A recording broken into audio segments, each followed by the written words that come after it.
so we're both Brits, Vin. Most of our audience are Americans, so This is true. Yeah.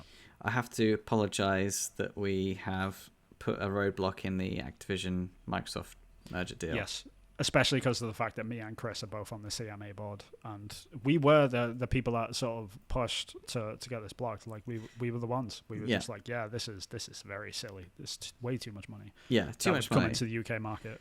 Yeah, like we can't allow this much cash flow to come into the UK. That'd be very silly. Yeah, we don't want that. So we said no. Everything considering Brexit, we want to stand up on our own feet. We want to do things our own way. Exactly. There we go.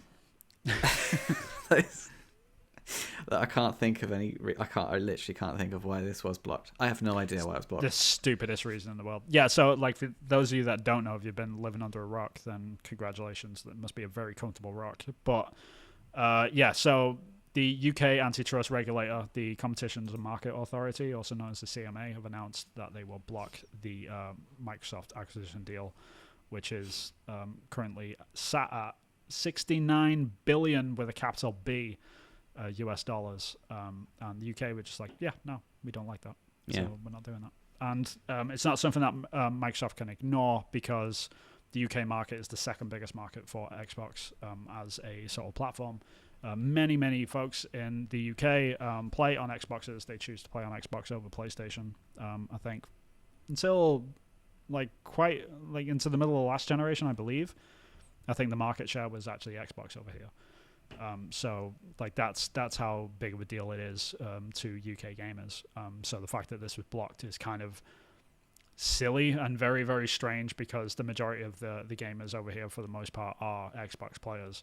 So this would have benefited them very, very greatly. And there's a lot of first-party studios that are Microsoft studios in the UK as well, such as Playground Games, the people who make Forza Horizon are over here. We've got Rare, that make Skull and Bones, not Skull and Bones, sorry, Sea of Thieves. Very, very similar games, to be fair. Yeah. But yeah, so these are Xbox exclusive games, Xbox exclusive studios that were basically just snuffed and said, we don't really care about you because we're worried about the cloud gaming end of this. Which I have to be very, very clear about this. There's a lot of people that have had a lot of misconceptions about this. The CMA have not blocked this because they're worried about monopolies. No. They're not worried about the games. They're not worried about Call of Duty. They're not worried about any of that. All of that is fine.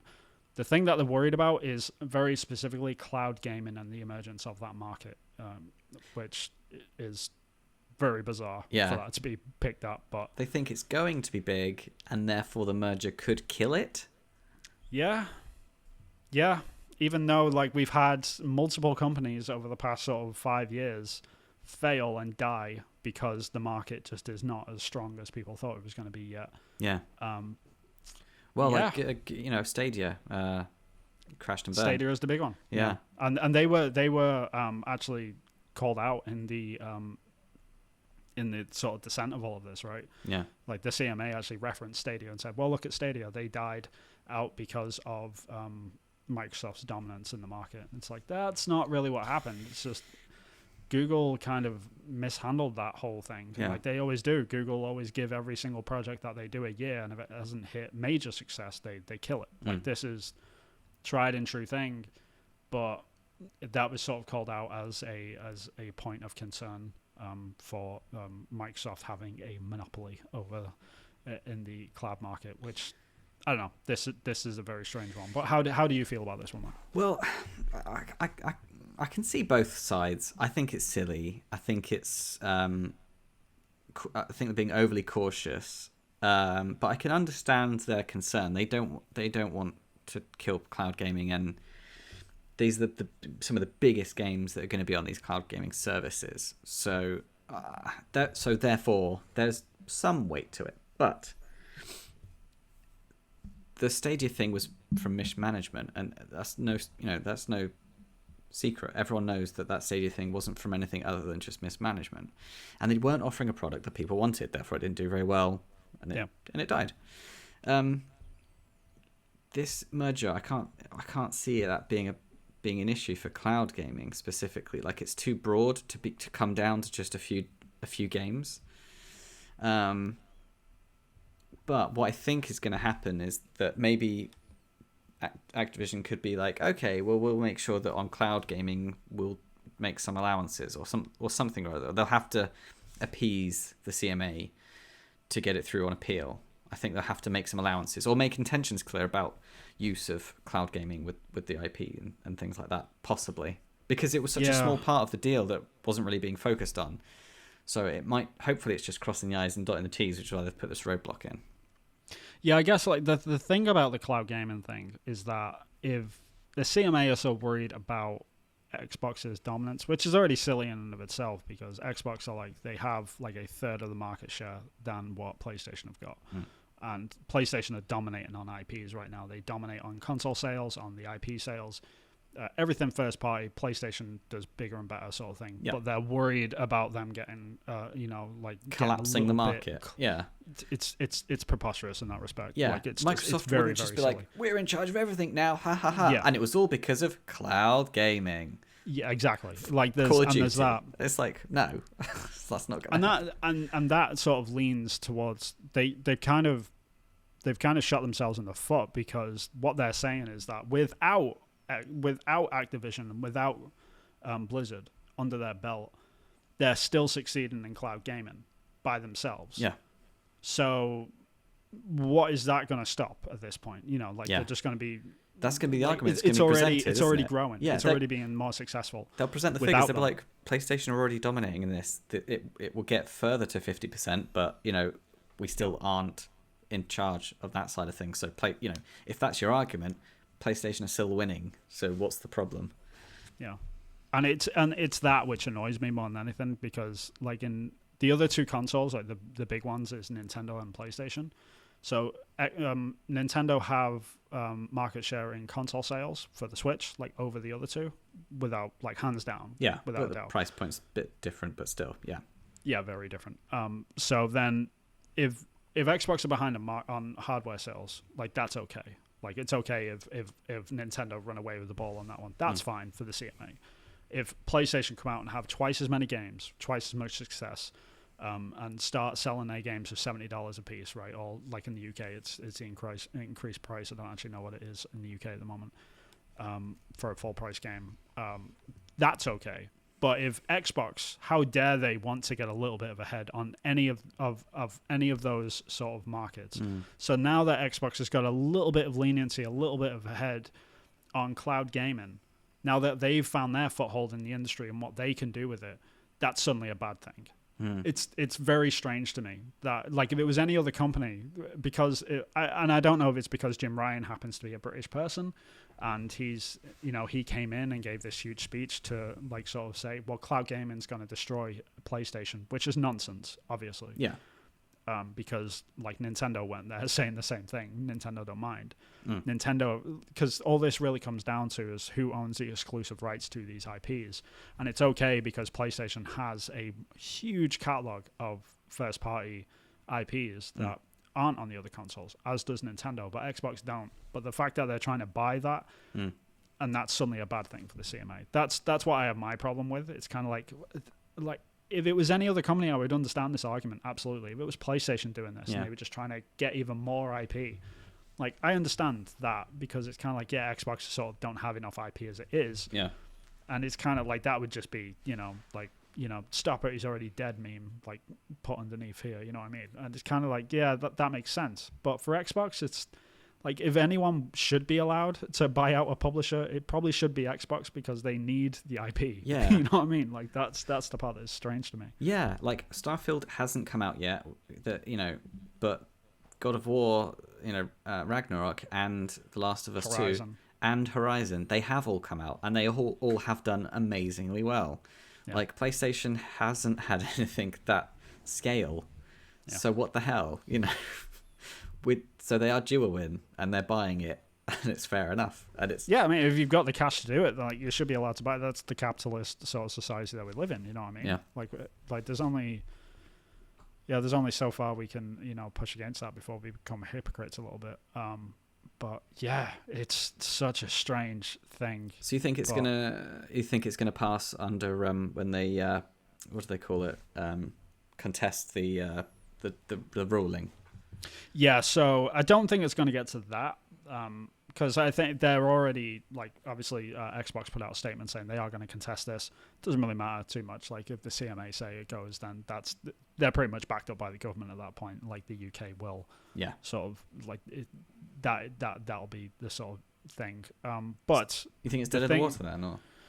No, I do think they are gonna have a round 2 on this, and I do think it's gonna go through eventually. Because if Europe and America say you can do it, that just threatens all of the Microsoft gaming stuff to leave the UK, and the UK definitely couldn't afford that. Well, it works both ways, right? I mean, first and foremost, to sort of explain this, so the FTC, I think it is, like the United States one, they've already started trying to sue Microsoft to say no, you can't do this. And the CMA blockage basically backs that up and says, look, the CMA blocked over in the UK, that's why we're doing this as well. Right. But if the CMA approve it, then they've really got no leg to stand on. It's like, okay, now we need to approve it as well. So the CMA sort of have the floor on this one. They sort of have, like the thing, and it sort of says yes or no for the US market as well. That's why it's such huge news.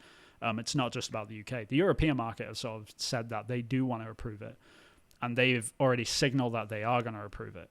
So that being the case, the UK is going to look very, very silly when they're in the middle of a load of trade agreements for obviously for the EU, because we had Brexit, and we all know how wonderfully that's going. It's basically giving them a ticket to move everything out of the UK and move it to the EU. Yes, exactly. And I think that is why they're probably going to be a bit more like open to a few more conversations.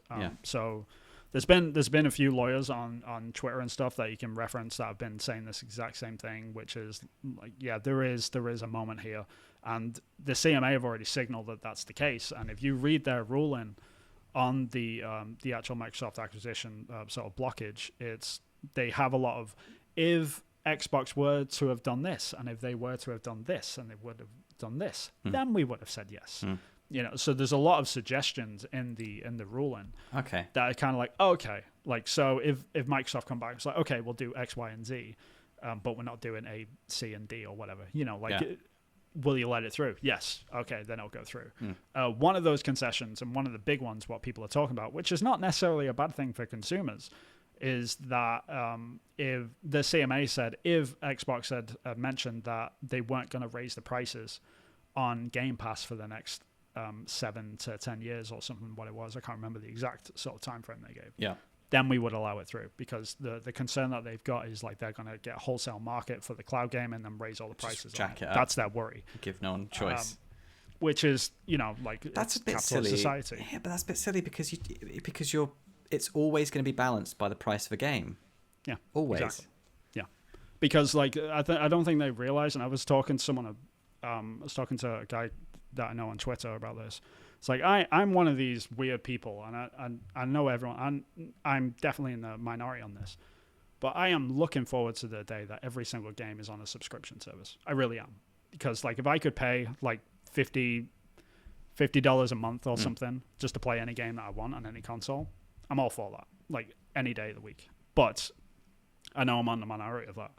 But that's the vision of what sort of Xbox is looking at. That's what PlayStation is starting to do with PlayStation now. That's why Nintendo started laying down the groundwork for like their retro sort of catalog on an online system as well, on subscriptions. We're building up to this thing because they realize they're looking at Netflix, they're looking at Spotify. It's like, this actually does make a hell of a lot of sense because they've got the data. The vast majority of people don't replay games. It's probably a good idea, guys, sort of thing. And this, like, blocking this is just like getting in the way of that a little bit. But if their concern, and their only concern really is genuinely that they're worried that Xbox are going to raise the prices on everything, like, are they stepping into the field of, like trying to control private companies at that point? Like, is that getting a bit dodgy? I don't know. Like that's the part where it's kind of like, I don't want them to raise prices. It'd be cool if, if this was agreed to. It's good for consumers. But, like, should governments really have that power to be able to set the prices on, on these products? Like, that's a really interesting sort of aspect that no one's really had to think about before until now.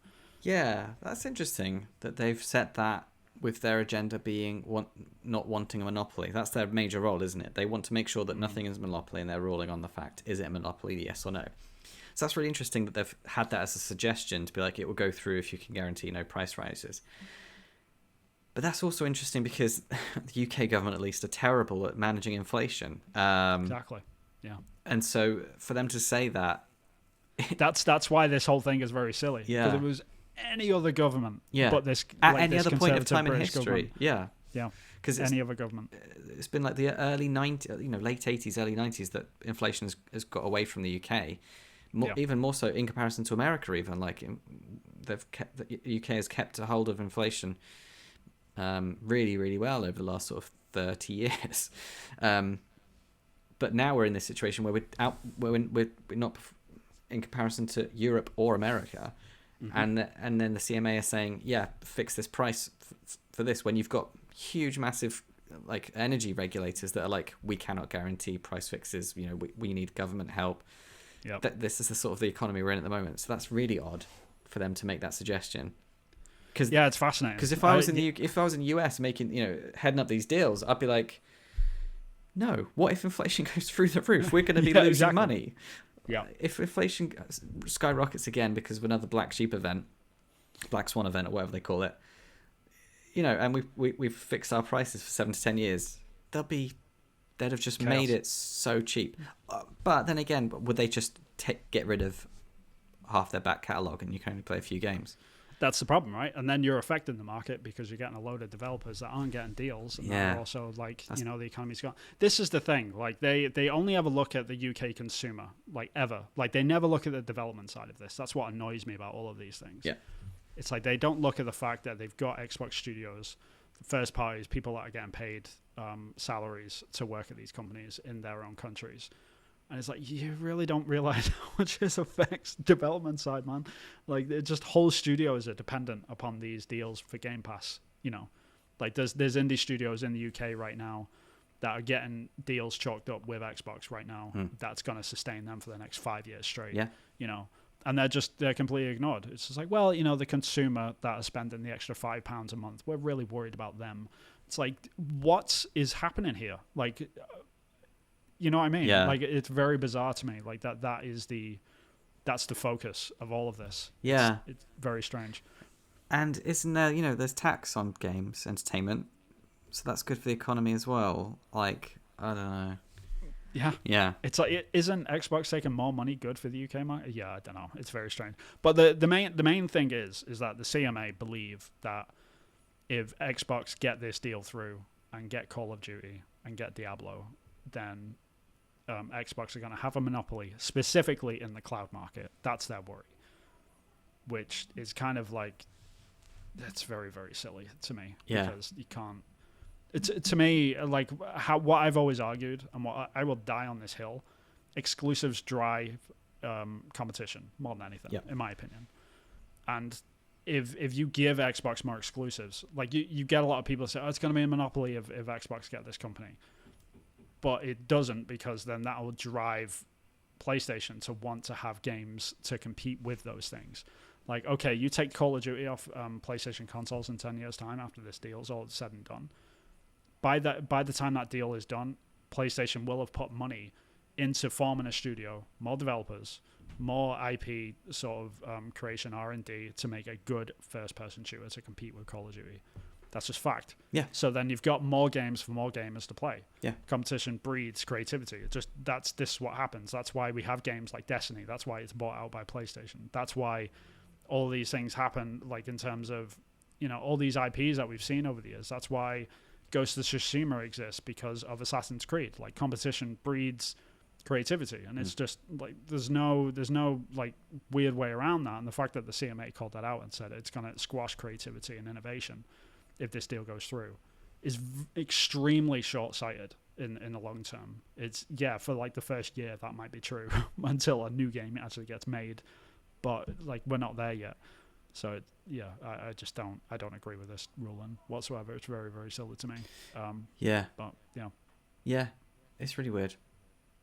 Such a small percentage of the market as well. Like, just in terms of, look at all the publishers. Like, look at EA, NetEase. You've got Embracer Group, which is huge, like way bigger than what anything that Xbox has got, including the Blizzard and Activision stuff. Like, so many studios.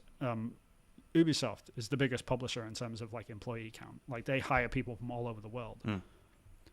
And like all of that, like the slice of pie is like less than 15% of the market is in Xbox's court. Like PlayStation have a bigger slice than Xbox with the acquisition going through, right? Yeah, and it just doesn't make any sense. It like the more you think about it, the less it makes sense, and the more like people say, oh, it's a monopoly, like they shouldn't own all them IPs. It's like, yeah, that's not way less than all the other companies. Because then also that sets a precedent, doesn't it? Because what that means is that no other company. So that means Nintendo or PlayStation therefore cannot buy anything as big as that slice of the pie. Right. But PlayStation have been, buying studios out every 5 minutes for the past 3 years. And they announced like a few days ago, there was a headline which I saw, that PlayStation are putting in even more money into their acquisition slice because they want to buy even more studios. Yeah. But it's okay for PlayStation to buy, like 6 studios every year. Yeah. But, God forbid that they're bought in one chunk because that's what evil Xbox do. And it's like, it's the same thing, guys. Yeah. It's the same.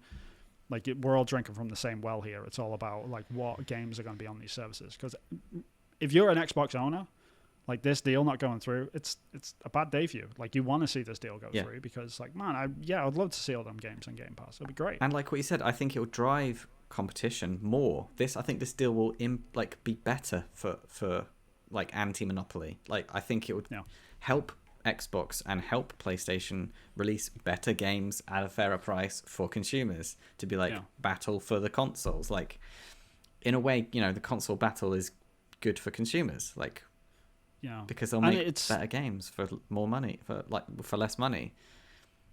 It's a bit of a weird sort of opinion, but I genuinely believe that this is actually bad news for Sony in a lot of ways if this deal didn't go through. If this is the end of it, if this does like put the nail in the coffin, because they'll sit on the laurels, sort of thing. No, it's more about the deal itself. The acquisition deal itself isn't really what is completely shocking to me. It's like Xbox owning Call of Duty isn't inherently like important news to me personally. What's important is the amount of money that they were willing to pay for it. Yeah. The fact that now Xbox have signaled that, hey, we've got almost $70 billion just sat here waiting to be spent to make this Game Pass thing come to fruition. Yeah. If it goes on the Activision Blizzard deal, then sweet, it goes on that. But if it doesn't, we're just gonna that money isn't going away. Yeah, it's going elsewhere. Other things. Yeah, they will buy studios. They will buy exclusive games, and that means less game. I mean, if you think it's bad when PlayStation come along, like, yeah, we're going to buy Bloodborne just for the PlayStation platform, right? Imagine that times 10. Right? Yeah, it's gonna be absolutely insane, and it's gonna be bad news for Sony gamers more than anything. Yeah. I own a PS5, but there's gonna be third-party projects that are gonna be Xbox exclusive if this project doesn't go through. At least it's sort of like predictable, and if this deal did go through, then it would be like, okay, at least we know that Call of Duty is eventually only going to be on Xbox. We know that Diablo is only going to be on Xbox. Like, we get it, right?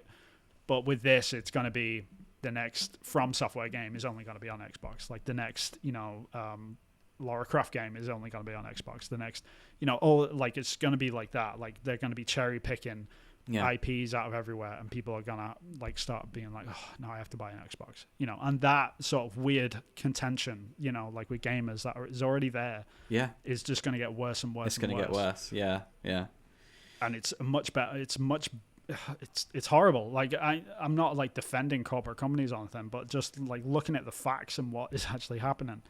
Like, Xbox aren't in the wrong here. Like, they should be allowed to do this, and I think it would be better for the industry if they did do it. Honestly, I can't see this helping Sony in the long run, because it's just going to be, we're going to get random things like when Titanfall was exclusively bought from Respawn for Xbox, and the second one only came out on PlayStation. We're going to start seeing stuff like that over and over and over again. With $70 billion, that money isn't going away. And if it's already been allocated to Xbox to be spent, it's going somewhere, if they like it or not. Yeah, and they probably have contingency plans already.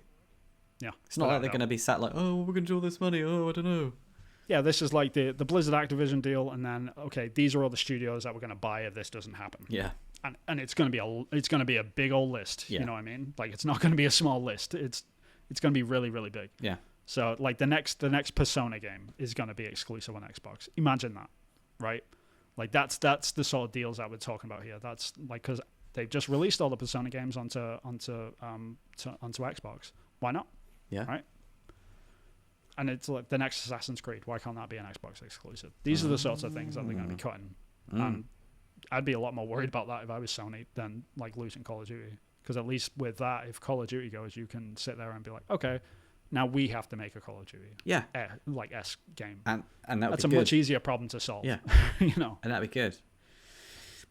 That's good for consumers and studios alike. If there's two companies that are both making great AAA first-person shooters. Yeah. It's just not a monopoly. It's so silly. Yeah. Very, very silly. I don't know. Anyway, probably drag this on a little bit. Yeah. But have you got anything else to say that you want to sort of spit about it? No, I think it's going to carry on. I think this isn't going to be the last shocking headline. I think there's going to be twists and turns, and we'll see what happens. I just am worried for the UK gaming industry right now. It's feels like it's teetering on some bad news.